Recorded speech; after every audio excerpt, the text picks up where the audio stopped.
જ્યારે બોધ આવે છે ત્યારે જીવન એક તાલમાં, એક હાર્મનીમાં આવવા લાગે છે. ભીતરમાં ઊંડા ઉતરતા એક સ્થાન એવું આવે છે કે હું ખરેખર કોણ છું તેની તરફ ધ્યાન વળી જાય છે.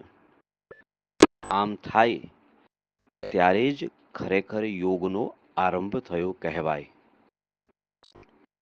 યોગનો આરંભ થાય પ્રત્યાહારથી. અંદર એક એવો પ્રશ્ન ઉઠે કે હું કોણ છું અને આ પીડા, આ વેદના શા માટે થાય છે.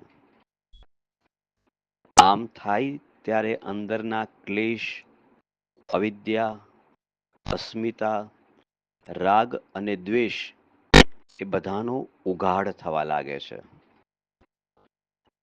પરંતુ અસ્મિતાના મૂળિયા આપણે ધારીએ છીએ એના કરતા અતિશય ઊંડા છે. જીવને ખ્યાલ છે કે હું જોતા જાઉં છું એમ એક સાક્ષીભાવ આવતો જાય છે.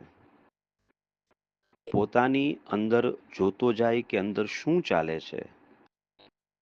કોઈ અપમાન કરે તો અપમાન કોને થાય છે. કોઈ બે શબ્દો પ્રેમ ભર્યા કહ્યા અને એનાથી ક્યાં ટાઢક વળે છે. કયું તત્વ મોહ પામે છે. તો અંદર કંઈક છે જે મોહ પામે છે. આ મોહ કોને થાય છે. સ્વામી બ્રહ્મ વેદાંતજી સહયોગથી સમાધિ